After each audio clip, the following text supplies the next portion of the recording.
This is TWiT.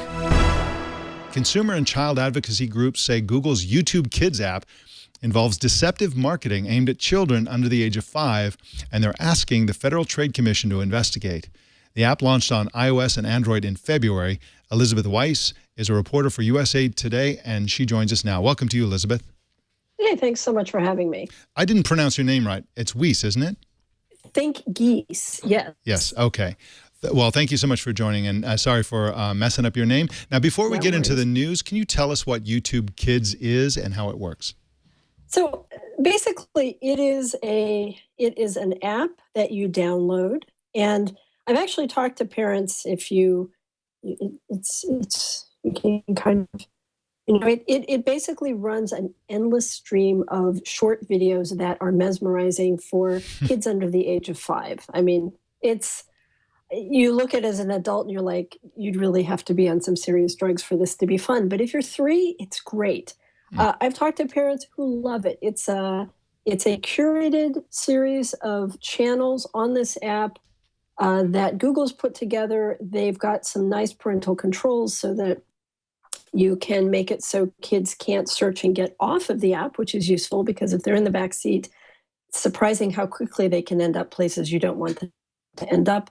It also allows parents to put on a time lock so that kids can only watch it for a certain amount of time. So when they launched it, they got a lot of kudos for creating this child-friendly space where parents could relatively confidently hand their phone or their tablet off to the kids and know they weren't going to end up and suddenly be watching something that their parents didn't want them to be watching. Now they've had about a month and a half in, and now we've got these consumer groups, and it's led by the group Democratic Media, but there's a bunch of other groups, the Center for Science and the Public Interest. There's the American Academy of Child and Adolescent Psychiatry, Children Now, Consumer Federation of America, Consumer Watchdog, and Public Citizen. And what they're saying is, when you look at the content that's on this ad, it's all one huge long commercial. And what they're saying is that since the 1970s, the FCC has overseen children's programming. I mean, anybody who grew up watching TV knows that the number of ads per hour in kids programming is limited. It's I think it's 10.5 during the week and 12 minutes per hour on the weekends. It's also you're not allowed on TV if you say have a My Little Pony show. You're not allowed to have an ad from My Little Pony during that show, because the idea is that, and there's been a ton of research done on this to show that kids, especially under the age of 5, they just don't have the ability to distinguish between an ad and programming. And to them, it feels like, oh, My Little Pony's saying I should be buying this My Little Pony thing. And so the FCC came down and said, don't do that. But online, there are no Elizabeth, rules. Yeah, I was going to say, Elizabeth, do those rules, do those TV laws and regulations apply here in the online world? What's the early reading on this?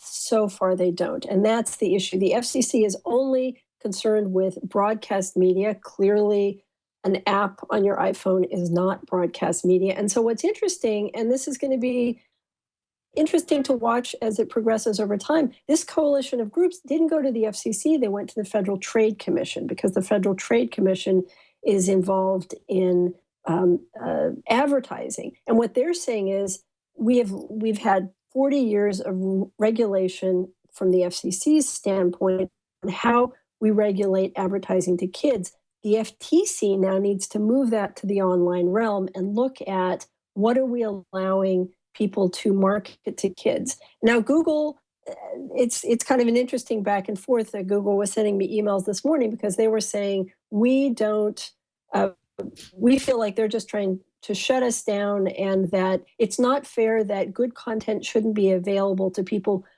or should only be available to people who pay for it. Well, you could say the same thing about, I mean, it's all paid for with ads. What this coalition is saying is the same rules that we've put in place for media aimed at kids on television should also apply to what we're aiming at kids online, because that's where they're moving. There's a ton of research out that shows that kids today I think 17 last year there was data that showed that 17% of, I mean, these are 3-year-olds are watching an hour a day just on little screens, tablets and iPhones. So that's really where it's moving. But right now, and this is the coalition saying this, it's the Wild West. There's no regulation. What is Google's response to all this? I mean, they're being accused of lots of things here. What are they saying? They're saying that when they set up the app, they worked with a lot of child advocates. They feel confident that it's appropriate, though they did say they were happy to talk to anyone who wanted to chat about it.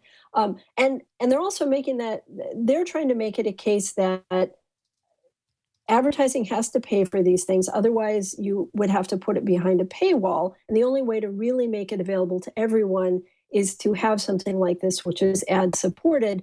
And so they had this, it was an interesting little way of saying it, that, you know, we don't feel that this should only be available to those who can afford to pay, which is a little bit of a disingenuous argument because we pay for broadcast television with ads. I mean, there's no reason that these couldn't also be regulated. The question is, how would you do it and who would oversee it? And presumably this group at least thinks that should be the Federal Trade Commission. We don't know yet what the Federal Trade Commission is going to say about that.